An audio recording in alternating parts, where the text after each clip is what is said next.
Okay, guys. So now let's talk about how. Let me just jump first, and then again, I like to jump ahead, give you guys the punchline, and then we can go work out the details. So we talked about again. This is like what a MOS transistor looks like in reality, or at least our first level model of reality. So let's talk about the structure of this device. So that was one is the current versus voltage characteristics. The second one has how what you actually build it, the different components of it. So if you do this sort of the cross section, the side view of this device, it looks like you need a a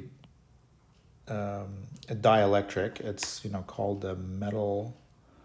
So this metal oxide. Oops, oxyx. No, oxide. Metal oxide semiconductor transistor,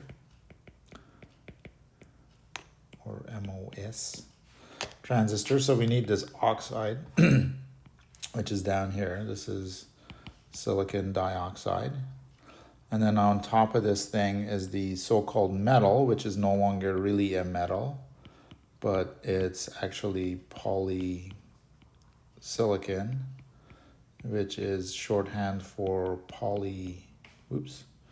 polycrystalline silicon. That's the so-called metal. So so this is the metal oxide, and then here's the silicon. So here's silicon wafer down here, and then I'm drawing the bottom of the wafer, but really, as we talked about before, this wafer might be, the actual silicon might be 750 microns thick, but the sort of the business end of, let me do a better job of this. So let's say this is the sort of the business end of, like, this is all the useful stuff. So all the useful stuff is in the top, I don't know, like 5 to 10 micron. But overall, this thickness is 750 micron, mostly for mechanical tolerance, etc. So, this thickness is not to scale what we're drawing here. Okay, so the useful part is this really thin top surface. So anyway, we have the metal, we have this silicon dioxide, so metal oxide silicon is a semiconductor. So, and then, so do we need to get a connection to the gate? Okay, so you put a so-called, it's called the via, and that contacts to a piece of metal that, so this was called metal 1. It's like it routes, again, you're trying to, so I'll draw the transistor like this so it kind of has the same. So this is the gate. So this is this. Okay, so this gate connection is here. So that's our gate connection. Okay, and then we have then we need a source and drain connection. And so the trick is the source and the drain need to come up right against this oxide, otherwise things aren't going to work. And they're doped N plus in an NMOS transistor. Okay, so this is going to be the source and the drain. And so the default, or like until you draw this transistor, until we design it, theoretically speaking or practically speaking, from an electrical point of view, let's say, the drain and the source are symmetric. So I can call either one, I can call this the drain, I call this the source, but in an NMOS, the source is the one connected to the lower voltage than the drain. Okay, so that's just a general statement. So I need some connection to the source. So it's like a metal connection to the source, a via. Okay, again, this is be metal 1. The first metal one is the first layer of metal. There's gonna be like a layer of metal, so another dielectric, another layer of metal called metal 2, some other dielectric, another layer of metal called metal 3, and it might have many number of layers of metal. And these metal layers are connecting these various transistors that are sort of sitting on the surface here. Okay, so the N plus, and then this channel is a P channel. And so what does P and N and this stuff means? Again, hopefully you guys have seen this stuff before, but N-type silicon means that there's an extra, like there's other atoms besides silicon atoms here, and the type of atoms that are here in an N plus are so-called donors. And these are, silicon is, I won't get into this stuff, but like sort of from a periodic table of elements standpoint, it's a group 4 atom, and donors come from group 5 of the periodic table. Oops, it's usually Roman numerals. So these would be like, I guess it'd be arsenic or phosphorus. Those kind of things. So those are the extra atoms that are implanted, so-called doped. The silicon is doped by these atoms. So you have these extra atoms. And it's not a whole lot of atoms. So let's say, for the sake of discussion, let's say there's 10 to the, I don't remember if my numbers are quite right, but let's say there's 10 to the 22 atoms of silicon per cubic centimeter. Okay, so this is the silicon. And in this, like if you have a high doping concentration, you might have 1 times 10 to the 15th atoms of, arsenic or phosphorus. I mean, this is all by design, right? They'll design what they need to get the parameters they want per cubic centimeter. So, you might, for every, 10 million silicon atoms, there might be 1 atom of phosphorus or arsenic to make this N plus. So again, it's really silicon, but there are some additional other atoms which are changing the electrical performance of this and making this a source and a drain, making it an N plus area. So N plus, by the way, so N just means it's a donor group 5 extra atom in there, and N plus means there's, relatively speaking, a lot of them. So, for shorthand, N plus means, a lot of donors. N's means, whatever, donors. And N minus means a few donors. And this is just sort of like really, of course, it's very non-scientific, but you see this all the time. You'll see like N plus, N plus plus, N minus, whatever, or N, just to give you an idea. So this channel might be like just a P channel because it's not highly doped. But that you'll need a contact to the substrate, so that contact needs to be highly doped to get a good ohmic contact, a good metal contact. So this contact will be P plus, so you can make a good connection to your next level metal here. And just this P plus means it's higher doped than a P. So it's like very relative, but it's used a lot, and it is meaningful. I have to say, when I see P plus or P minus, I kind of have a feel for what they mean. They're emphasizing something. So the P channel, the way you get P areas, so those are so-called acceptors. And acceptors are, they have extra group 3 elements, like, boron, I guess, which makes that, a P-type doped. And then N doped. I mean, the other thing about donors, so this group 5 elements have an extra valence electron, meaning that there'll be an excess of electrons here compared to what you would normally have. So you'd have a bunch of extra electrons floating here to help with your conduction. And in the P areas, there'll be, these are, have 3 valence atoms. So silicon is a group 4, so it has 4 valence atoms. So if you have 3 valence atoms, means you're like 3 valence electrons, means you're a valence electron short from your neighboring silicon atoms, which means that you'll have a so-called hole. This is kind of an interesting concept. So a hole is like lack of an electron in a crystalline lattice. And so you have a net sort of a positive charge that looks like a mobile positive charge, but it's really a lack of an electron in a lattice. But so anyway, long story short, you have some doping here for these, the boron, or that's sort of very, very typical for the P channel, and then N plus for the source and drain.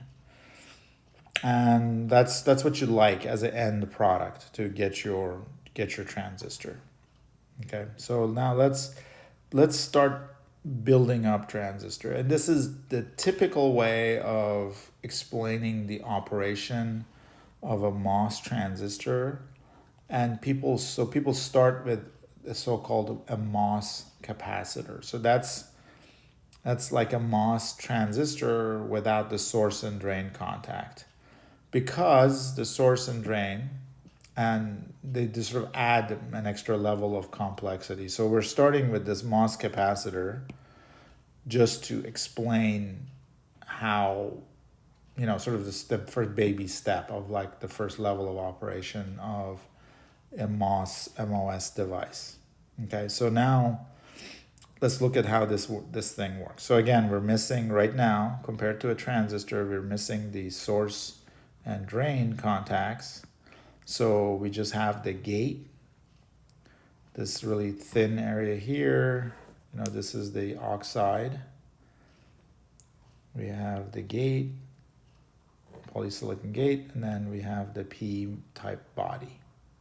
Okay, so the P-type body, like I said, it's filled with, or not filled with, but it has a bunch of boron atoms in addition to silicon, and those boron atoms are 1 electron short in their valence shell, meaning that they kind of looks like there's an excess of positive charge carriers here. Again, the positive charge carriers, hopefully you guys are not confused about this. I was confused about it my whole undergrad degree.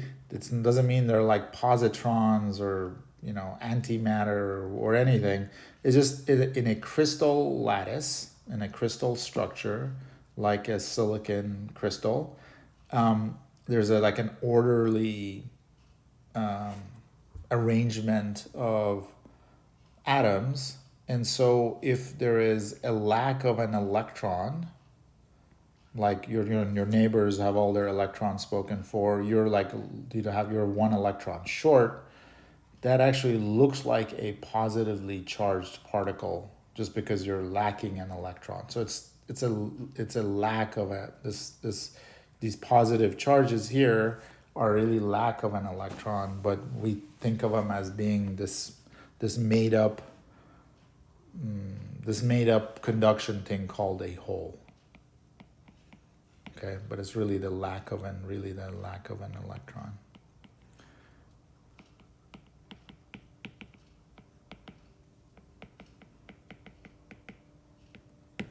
So anyway, you guys are, well, anyway, hopefully someday you'll be less confused than I was about this. The upshot is that you have an excess of positive charges here in the P-type body under the gate. Okay, so now let's see what happens to the gate. So this being a MOS capacitor, it looks like if I was gonna draw them, if it would be the same as if I had my source and drain were connected to ground. and I had a gate connection. So instead of having 3 contacts, I only have sort of 1 contact, all right, to the gate. And the substrate's grounded, the body's grounded, okay? So when the gate is 0 or less than 0, what happens?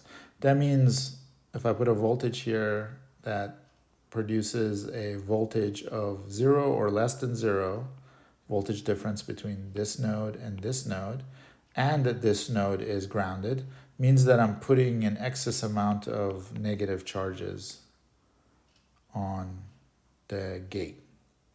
Okay, so I have excess negative charges on the gate.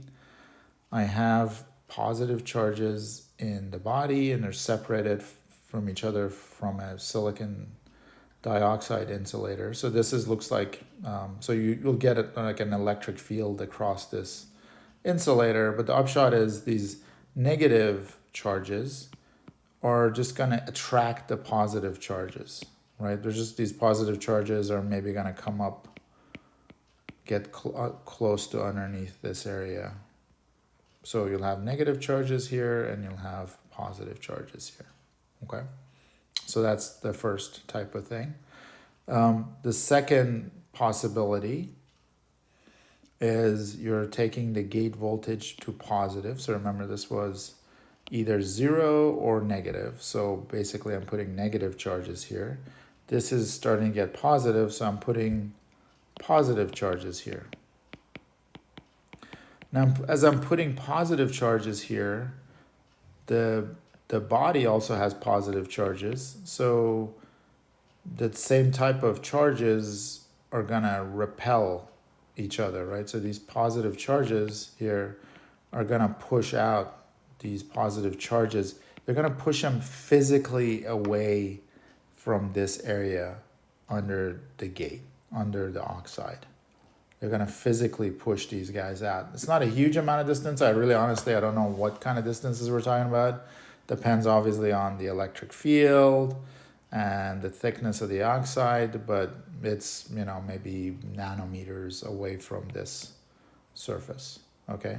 Again, depends on a lot of things, but you're physically pushing these charges away. So you're gonna end up with an area here right on the gate that is gonna be depleted of mobile carriers, okay? So that's why it's called a depletion region. This area is whatever's deplete the mobile carriers. So the mobile carriers in the P plus body were positive charges. You are depleting this area from these positive charges. And so this becomes so-called the depletion region. Okay, so it's depleted of positive charges. Okay, so and then you're just going to keep, as you increase the voltage higher and higher, you are increasing the area of this depletion region. This is getting bigger and bigger and bigger and bigger as you increase this voltages. Okay, so again, I'm hoping what I'm going to say next is also a review for you guys. We've heard this before, but in a nutshell, what happens in silicon is we get, by putting in the donors or acceptors into silicon, we get a surplus of electrons and holes. But just silicon itself, let's say you had pure silicon, a pure silicon crystal. The silicon is a semiconductor. It means that a semiconductor, what it means is that at some temperature other than absolute 0 degrees Kelvin, at a higher temperature than absolute 0 Kelvin, it's just because of thermal energy, etc., you start generating electrons, your valence electrons, which would normally be connected to adjacent atoms, some of them start to free themselves. They just like sort of free themselves from that location and start floating around in the crystal lattice, and they become mobile, mobile instead of mobile electrons. So even if you have pure silicon, as your temperature goes higher and higher, you have more and more electrons that get enough energy that they leave the atom that they were in, that local atom, and they're just sort of floating around in the lattice. And the reason they keep, once they're released, they keep floating around in the lattice is because they're most of the electrons, and these are like, you know, let's say there's 10 to the 22 or more lattice elements per cubic centimeter. The number of electrons, we're talking about like maybe thousands or tens of thousands or million electrons. There's still relatively few of these compared to the total number of atoms. So they tend to, there's no place for them to go because all the atoms they meet already have all their valence shell is full. So they'll just keep floating around. And then, but this electron, when it sort of cooks off, or when it like goes off from the atom that it's connected to, also leaves a hole. So this is a so-called, it's always called electron hole pair. So if you had like undoped silicon, you would get an electron hole pair. The electron would kind of go its own way, the hole would go its own way, and this is constantly happening, okay? And then what happens is, if an electron then meets a hole randomly, now remember, we're talking about a whole lot of atoms in your lattice, not too many of these electrons and holes, but every once in a while an electron will meet a hole, and then once they meet, the electrons will fall into that lack of an electron. So that, remember, the hole is the lack of an electron in the lattice, and the two of them recombine. So there's electron hole pair. So, and these are constantly being generated and then constantly recombining at a certain rate. Okay, so this is called generation recombination of electron holes. And you know, if your piece of silicon is sitting at a given temperature, steady, in a steady state situation, there's a steady rate of generation of these electrons and holes and a certain recombination. Okay, so it's just constantly happening, but then there's more of this happening at the higher temperatures. So back to our depletion region. So normally you would get electrons and holes, like so you have here in this case, you have an excess of holes, right?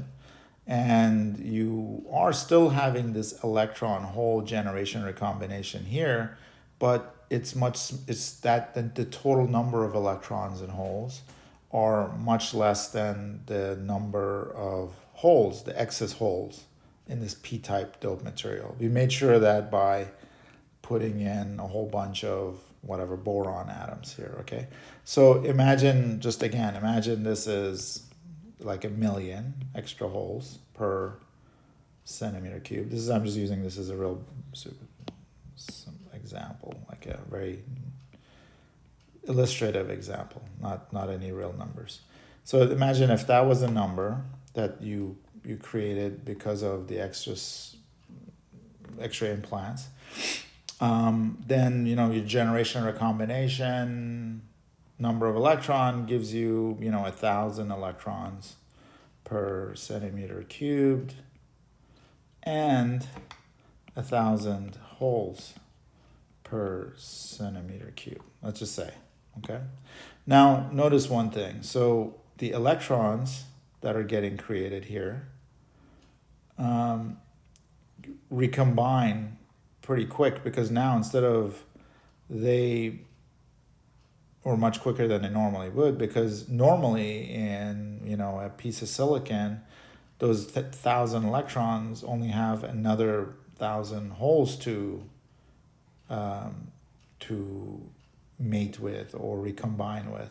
But here, there's a lot of extra holes. So these 1,000 electrons are going to meet a lot of a lot of holes. So they'll recombine pretty quick.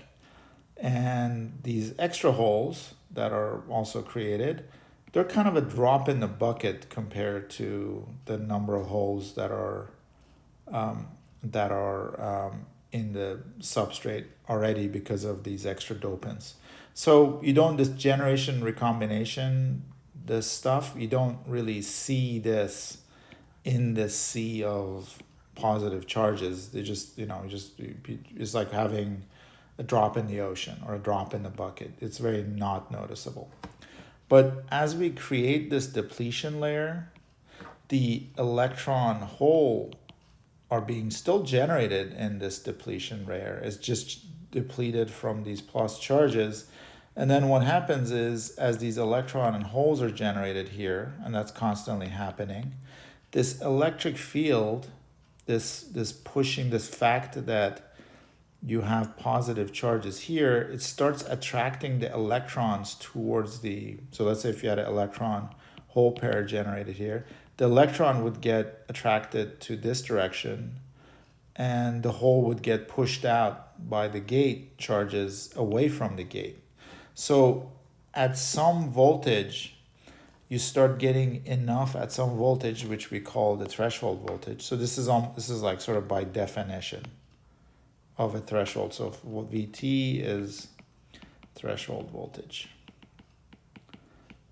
And that the definition of it is the voltage that the following happens. And that following is that you get a layer of electrons from these thermally generated electrons that got generated in the depletion region. You get enough of a layer that you get basically a conducting, this basically you have a layer of electrons here under the gate. Okay, so basically what happened, if you think of this as, and these are, by the way, these are called accumulation. So why is it called accumulation? Well, when you have less than 0 volts or 0 volts, you're accumulating an extra amount of the carriers in the body. So that's accumulation. Then you're depleting the channel. So that's this intermediate voltage when you're increasing the voltage. And at some point, this voltage gets high enough that this depletion region is wide enough that you so-called invert.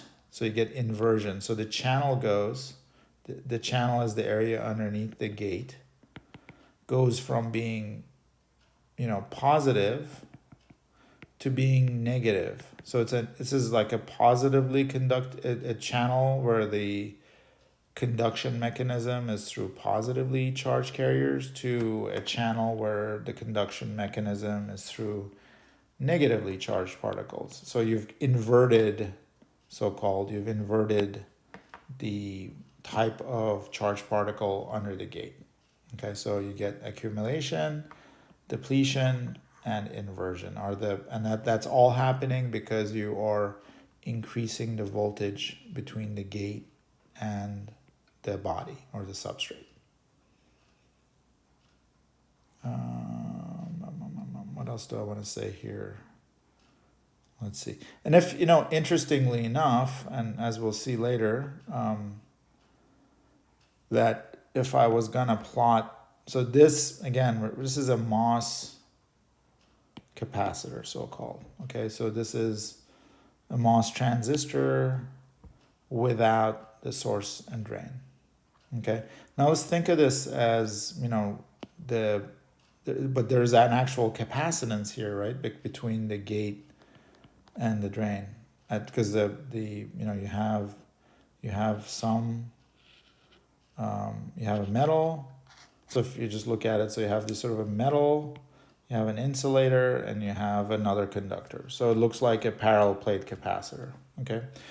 But notice that the capacitance, so the capacitance between the gate and the substrate actually changes with the gate to substrate voltage.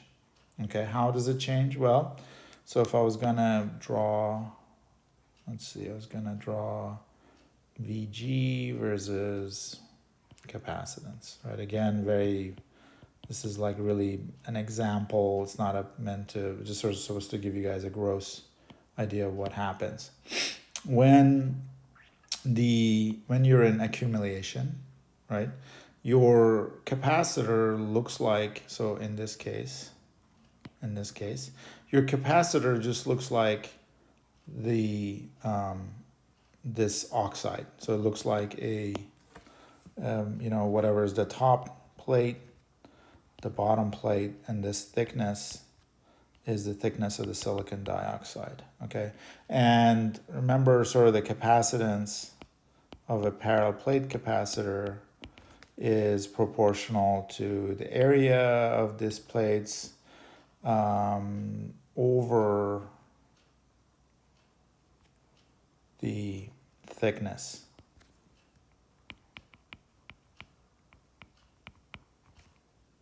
Times the dielectric constant of the oxide or the material, that's the insulator. But so what happens though is the thinner this is, the higher the capacitance, physically the thinner. Okay, and the thicker this is, the lower the capacitance. Okay, so when you're in accumulation, you only have this thickness of the oxide layer, which I hope we drove the point across when we're building this thing, is very, very thin. So when your gate voltage is grounded or low, you have a relatively high capacitance. So this is, let's say, C accumulation. Okay. As you increase the voltage and you create this depletion region, what happens is this depletion region, there's no carriers here. So this also looks like an insulator. So this, while you're in this region, it looks like you have a capacitor with a plate that's getting bigger and bigger, or thicker and thicker and thicker at every higher voltage. That means your capacitance starts going down as you move into accumulation. It's a relatively, I don't know if it's linear, but it's sort of continuous, okay? So your capacitance actually goes down. So C, I'll call that C, I don't know, C depletion, which is not a single number. So when you're in accumulation, it's a single number because it's basically as thick as this oxide. Okay, it's as thick as this oxide, so it's a single number. But as you're depleting, the depletion capacitance is a continuum of numbers because this is getting wider and wider and wider and wider. So the capacitance keeps going up and up and up. But at some voltage V sub t, okay, you invert the channel, okay? So now it's almost like you went and snapped the capacitance back to a really thin capacitance because again, you have a very thin dielectric region here. And no matter what you can increase this voltage after that point as much as you want, your capacitance is only gonna go up to the thickness of just this dielectric, which is the same value of capacitance you had in accumulation. So this thing will snap back up. As soon as the device gets past the threshold voltage, it'll snap back up to the accumulation capacitance. So it's got this really funky and there's like this gate capacitance of a MOS transistor. As you vary the gate, changes quite a bit, maybe by a factor of like 2 or 3 or more, depending on the capacitance. So it's a very nonlinear capacitance here, which, when you get into the details of driving, one transistor driving another one, gets kind of interesting because what you're driving is changing its capacitance as you're driving it. Okay.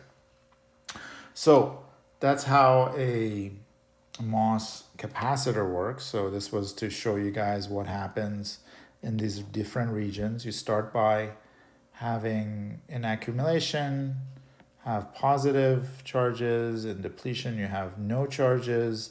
And in inversion, you have negative charges in your underneath your gate. Okay, so now let's add. So what are we going to do now? Now we're going to add a. So we're going to take the same thing. Whoops. Well, I'm going to add it here. Sorry. So now I'm going to go and add a. Boy, this is going to make it ugly. Let me just redraw it. Sorry, guys. Can't make up my mind. Okay, let's see. So we have our channel. And then this is the polysilicon. And these are the positive guys here. So this is an accumulation. Okay, but now I'm gonna have to draw the source drain. So just call this the drain. This is N plus, which means there's like sort of negative.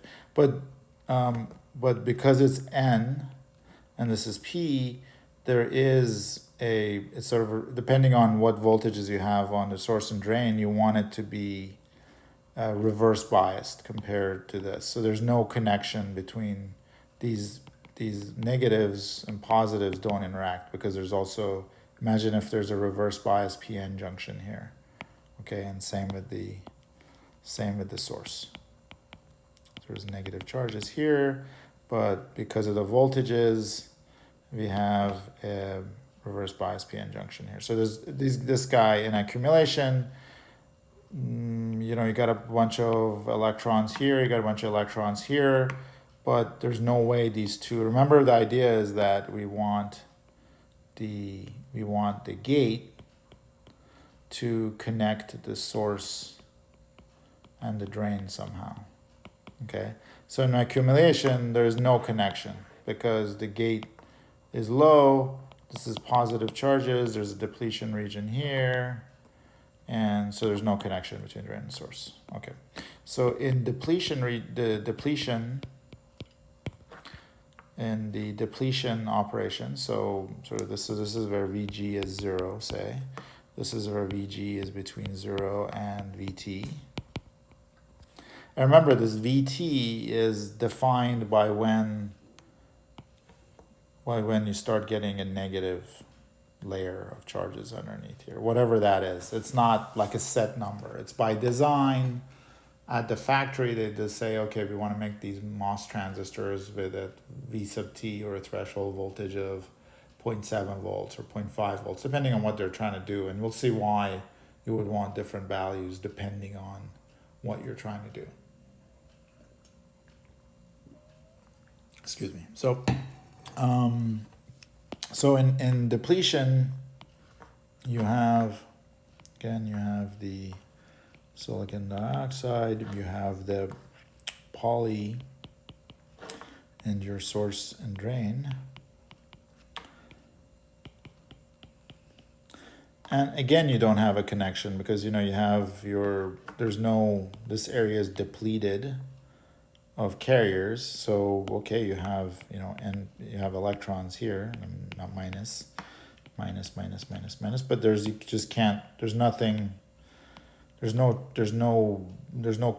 no carriers here in the channel because it's depleted of carriers. So again, this is like off. This is still off. Okay, and in inversion though, okay, now what you did was you created this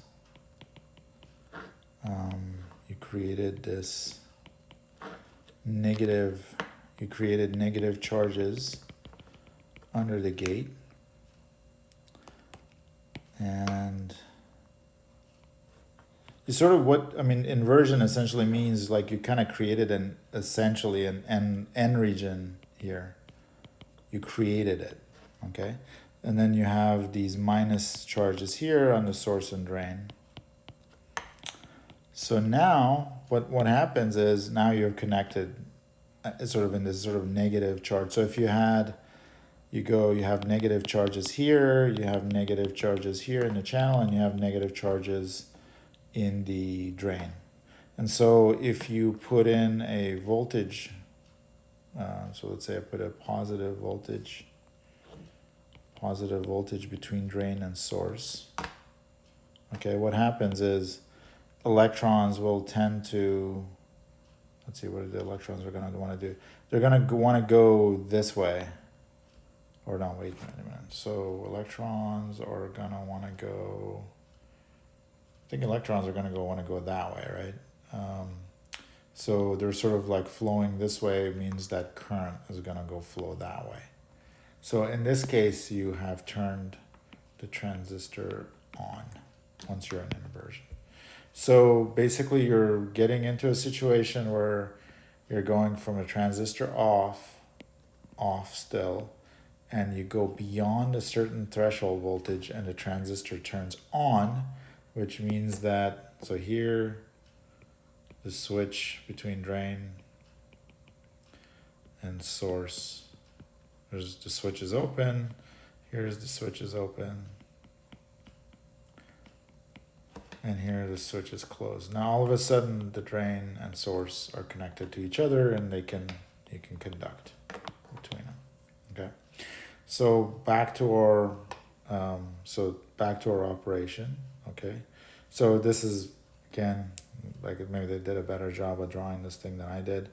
When there is no channel, this guy is off, the transistor is off. Okay, and then as you create an inversion layer, you basically turn on this transistor. But I'll talk about the different regimes. So there's turning on the transistor, but then when you turn on the transistors, there's also like a different operating mode. There's a couple of different operating mode even when you're on. When you're off, you're just off. When you're on, now we got to even break it down even further. So before we do all that though, let me go back and define like some voltages. And these are, we're gonna just use these as shorthand. Okay, so the voltage on the gate is always called VG. The voltage on the source is VS, and VD is the voltage on the drain. A lot of times, or all the time, we're really looking at whenever you're talking about a voltage or potential, you're talking about a potential difference or a voltage difference, really. So, and that's really most of what we'll talk about. So this VGS is the potential difference between the gate and the source. VGD is the potential difference between gate and drain. VG body, as you'll see, it'll be the difference between the gate and the body, or the gate and the channel. And VDS is the potential difference between the drain and the source. So again, this is all sort of written here, but sort of the definitions. Okay. And then so that's these definitions. And then this is reminding us again that the drain and the source are really symmetric as for electrically interested. So, but the lower voltage terminal is called the source in a NMOS transistor at the lower voltage. Okay, so this is for, let me clarify this. This is for NMOS. For PMOS, the source terminal is at higher voltage.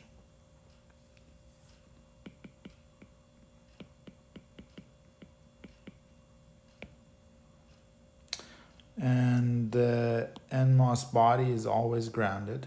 Just remember that as far as we're concerned, NMOS is always grounded. And initially we can assume we're going to assume to do this analysis, and we're going to do right now, is that the source is also at ground. Okay, so the body is at ground, and so source is also at ground. Okay, and then we'll see that we'll have 3 regions of operation. So the cutoff includes both. So going back to the previous slides, cutoff includes